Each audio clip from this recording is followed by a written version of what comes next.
Chemistry class 9 बाब 3 सबक 7 हिस्सो ॿियो पीरियडिक प्रॉपर्टीज़ एटमी या आयनी निमकतुर एटॉमिक आर आयोनिक रेडियस।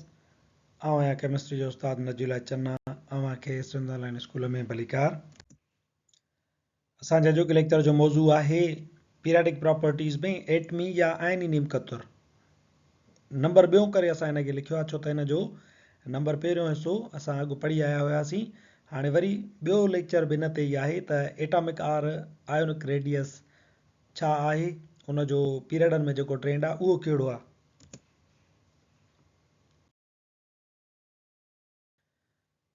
असां पंहिंजे अॻे लेक्चर में इहो पढ़ियो हुयोसीं त ग्रुप में going from top to bottom जेकॾहिं मथां खां हेठि हलिजे त एटॉमिक जेको रेडियस आहे उहो वधंदो हलंदो। छो?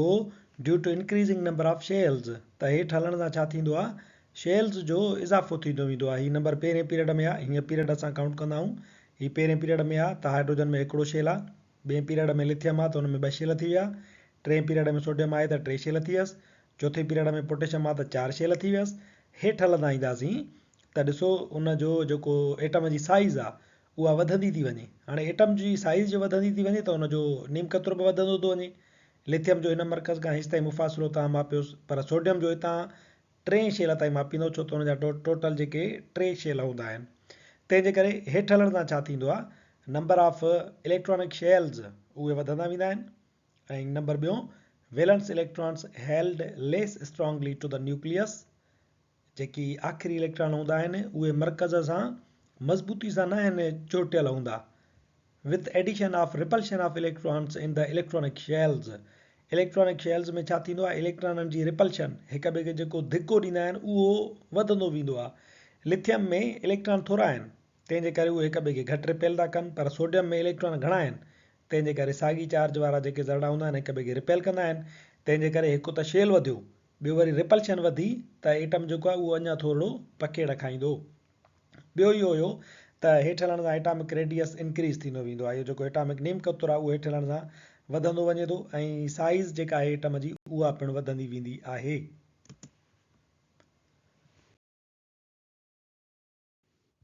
अॼु असां पंहिंजे हिन लेक्चर में तफ़सील सां ॻाल्हाईंदासीं पीरियड ते। त पीरियड में एटॉमिक साइज़ जो या एटमी निमकतुर जो ट्रेंड छा आहे, going from left to right. जेकॾहिं पीरियड में असां खॿे पासे खां हीअं सॼे पासे ॾे हलूं त एटमी निमकतुर या आयनी निमकतुर जो छा थींदो, going from left to right, खॿे खां साॼे पासे हलंदे the atomic radius decreases, atom जो निमकतुर नंढो थींदो वेंदो। जेकॾहिं तव्हां पीरियड में खॿे खां सॼे पासे वेंदव त एटम नंढा थींदा वेंदा। This gradual decrease in the radius is due to, इहा जेका एटम जे निमकतुर में खोट आहे, एटम जो निमकतुर जेको घटिजंदो थो वञे, इहो छाजे करे आहे। नंबर पहिरियों, increase in the protons positive charge in the nucleus, मर्कज़ में प्रोटॉननि जे वाधारे जे करे आहे। जीअं जीअं हेॾे हलंदा हलंदव त प्रोटॉन जेके आहिनि उहे वधंदा वेंदा। नंबर ॿियों, while shielding effect remains same, जेको शील्डिंग इफेक्ट आहे उहो साॻियो रहंदो आहे।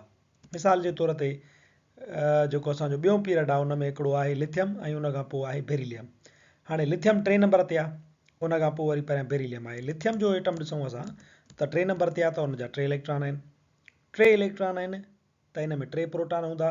हाणे 3 प्रोटॉन जेके आहिनि उहे हिन ॿिन्ही इलेक्ट्रॉननि खे ऐं हिन खे बि छिकनि था। तंहिंजे करे एटम जी जेका साइज़ आहे उहा एतिरी आहे। हीअ इलेक्ट्रॉन परे कोन वेंदो, छो त हितां वारा 3 जेके प्रोटॉन आहिनि उहे हिननि खे बि छिकनि था त हिन खे बि छिकनि था पिया।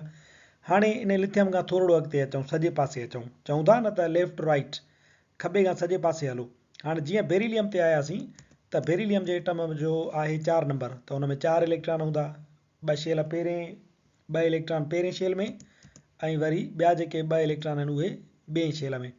हाणे ॾिसो बेरिलियम जो जेको एटम आहे उहो असांखे लिथियम खां नंढो थो नज़र अचे, यानी हिन खॿे खां जीअं सॼे पासे था हलूं त एटम नंढो थींदो थो वञे। अञा अॻिते हलंदासीं त अञा नंढो एटम मिलंदो। छो? नंबर पहिरियों सबबु, increase in the positive charge in the nucleus, मर्कज़ में प्रोटॉननि जो या पॉजिटिव चार्ज जो वधणु। हिन मर्कज़ में घणा प्रोटॉन हुया, 3, तंहिंजे करे 2 शेल्स खे छिकण वारा हुया 3, हिन में घणा थी विया 4, चौथे नंबर ते आहे 4 प्रोटॉन जो 2 शेल्स खे था छिकनि त इहो इनखे वधीक वरी सोढ़ो कंदा न, छो त हिते हुयो 3 प्रोटॉन, हिते आहिनि 4 प्रोटॉन, तंहिंजे करे 4 प्रोटॉन इन्हनि ॿिनि शेल्स खे वधीक पाण ॾे छिकींदा। मिसाल जे तौर ते तव्हां ॾिसो, हीउ जेकॾहिं रबड़ जो टायर आहे, फीथो आहे, ऐं हीउ बि रबड़ जो फीथो आहे, हिते छोकिरा वेठा आहिनि 3, उहे रसा हणी इन्हनि फीथनि खे अंदरि छिकनि था, पर हिते छोकिरा वेठा आहिनि 4, साॻियो ई फीथा आहिनि 2, हीउ उन्हनि खे रसा हणी अंदरि छिकनि था, त तव्हां अंदाज़ो लॻायो त 4 छोकिरा वधीक उन्हनि खे सोढ़ो कंदा न, जेकी रबड़ जा फीथा आहिनि। 3 छोकिरनि खां वधीक ताक़त कंहिंजी हूंदी? 4 छोकिरनि जी। इन जे करे हीउ जेको पॉज़िटिव चार्ज जो वधणु आहे, इन जे करे जीअं जीअं अॻिते वेंदो त हीउ 4थे नंबर ते आहे, त ॿियो हूंदो 5 नंबर ते, यानी प्रोटॉन थी विया 5, पर शेल साॻा ई हूंदा। हीअ जेका ॿी ॻाल्हि आहे, while shielding effect remains same, हीउ जेको बचाव वारो असरु आहे उहो साॻियो रहंदो पीरियड में, अॻिते तव्हां केतिरो बि वञो, इहो बचाव वारो असरु जेको आहे साॻियो ई रहंदो।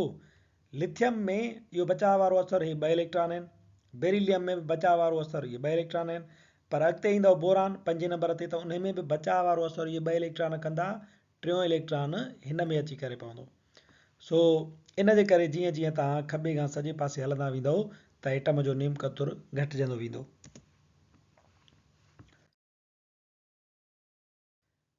साॻियो ई मिसाल आहे लिथियम जो, ॾिसो उन में अंदरि 3 प्रोटॉन, पंहिंजो 3 प्रोटॉन आहिनि, हे ब्लू वारा, उहे हिन खे छिकनि था, त उहो इन दाइरे खे 167 पिकोमीटर्स ताईं हिननि रखियो आहे एटमी नीम कतुर।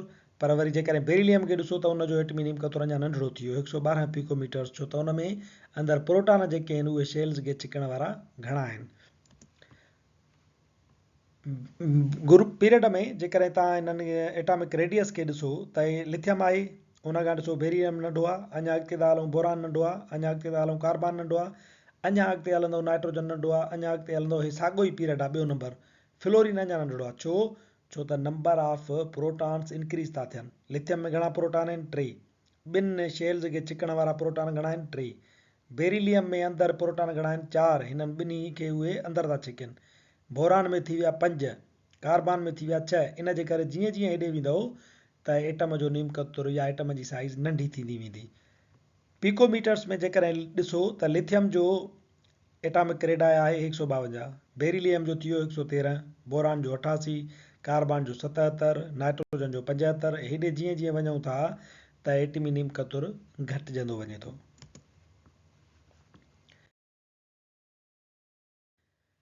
इन ईच पीरियड, हर पीरियड में trend gets repeating itself, इहो ट्रेंड जेको आहे हेॾे हलण सां एटम घटिजंदा वेंदा, इहो रिपीट कंदो हलंदो हर पीरियड में। Going from left to right, खॿे खां साॼे पासे हलंदे एटॉमिक साइज़ डिक्रीज़िस, एटम जी साइज़ जेका आहे उहा नंढी थींदी वञे थी। This is because of addition in nuclear charge, इहो छाजे करे थिए थो? छो त न्यूक्लियर चार्ज में इज़ाफ़ो थींदो थो वञे, and increased nuclear attraction on electrons or shells, ऐं न्यूक्लियर चार्ज वधंदी त न्यूक्लियर अट्रैक्शन इलेक्ट्रॉननि ते या शेल्स ते उहा बि वधंदी वेंदी। हाणे ॾिसो, हीउ पहिरियों पीरियड आहे, हाइड्रोजन जो एटम वॾो आहे पर हेलियम जो एटम नंढो आहे, लिथियम वॾो आहे, बेरिलियम उन खां नंढो, बोरान उन खां नंढो, कार्बन उन खां नंढो। जीअं अॻिते वेंदो त एटम नंढा थींदा वेंदा। हाणे 3 पीरियड में इहो साॻियो ई ट्रेंड रिपीट थींदो, पहिरियों वॾो हूंदो, ॿियो थोरो नंढो, टियों अञा नंढो, चोथों अञा नंढो, इहो साॻियो ई इन्हनि 6 7 पीरियडनि में ट्रेंड रिपीट थींदो। इन जे करे असां इन्हनि ख़ासियतुनि खे, एटॉमिक रेडाई खे, एटॉमिक रेडियस खे असां पीरियडिक प्रॉपर्टी सॾींदा आहियूं।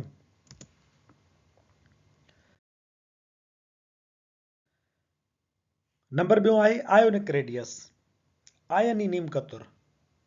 आयन इज़ अ चार्ज्ड पार्टिकल, आयन असां छाखे चवंदा आहियूं? हिकिड़े चार्ज्ड ज़रड़े खे चवंदा आहियूं, यानी जंहिंजे मथां का चार्ज हुजे, या वाधू जी चार्ज हुजेसि या काटू जी चार्ज हुजेसि।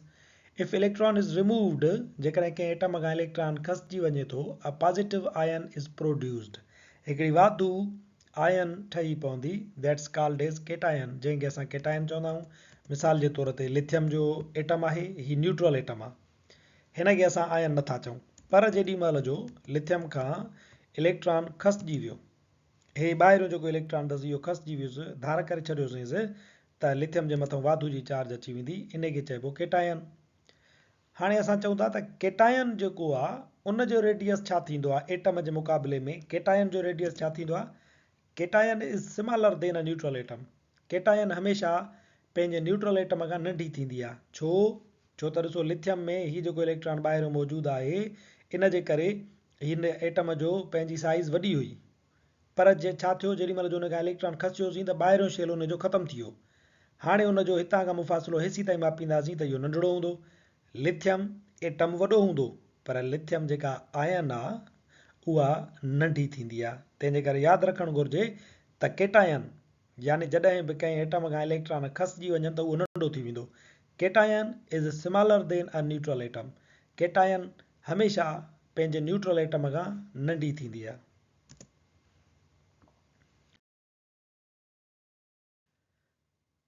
ऐं नंबर ॿियो आहे, जेकॾहिं वरी ॿी आयन ठाहियूं असां, इफ इलेक्ट्रॉन इज़ एडेड, जेकॾहिं इलेक्ट्रॉन कंहिं में एड कयो वञे, मिसाल जे तौर ते क्लोरीन आहे, हाणे हुन में हिते 7 इलेक्ट्रॉन पंहिंजा मौजूदु आहिनि ॿाहिरें शेल में, असां हिकिड़ो इलेक्ट्रॉन हुन में एड था कयूं, दैट्स कॉल्ड एज एनायन। इन खे चइबो आहे एनायन, जंहिंजे मथां काटू जी चार्ज अचे। हाणे छा थींदो, मोर इलेक्ट्रॉन्स विल पुश ईच अदर। हिते 7 इलेक्ट्रॉन हुया, पर जीअं हिन में वरी 8 इलेक्ट्रॉन असां एड कयोसीं त हाणे इहे इलेक्ट्रॉन छा कंदा, हिक ॿिए खे पुश कंदा, हिक ॿिए खे परे धिकींदा। छो त सिमिलर चार्जिस हिक ॿिए खे परे धिकींदियूं आहिनि, त छा थींदो, हिक ॿिए खे परे जो धिकींदा त उन्हनि जो शेल जेको आहे उहो वॾो थी वेंदो।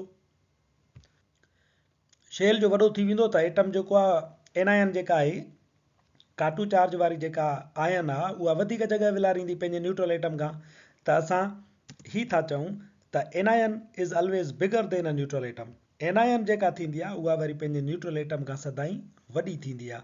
हे ॾिसो नंढो आहे, छो त हिन जे ॿाहिरां 7 इलेक्ट्रॉन हिते मौजूदु आहिनि। 8 इलेक्ट्रॉन असां हिन में एड कयोसीं, हाणे 8 इलेक्ट्रॉन जो आयो त हाणे इहे इलेक्ट्रॉन हिक ॿिए खे रिपेल कंदा, परे धिकींदा, त छा थींदो त इहो थोरो वधीक जॻह विलारींदो। एनायन जेका आहे उहा काटू चार्ज वारी जेका आयन आहे उहा पंहिंजे न्यूट्रल एटम खां वॾी थी वेंदी। असांजो अॼोको लेक्चर हिते पुॼाणी ते पहुचे थो। वरी हाज़ुर थींदासीं नए लेक्चर सां गॾु।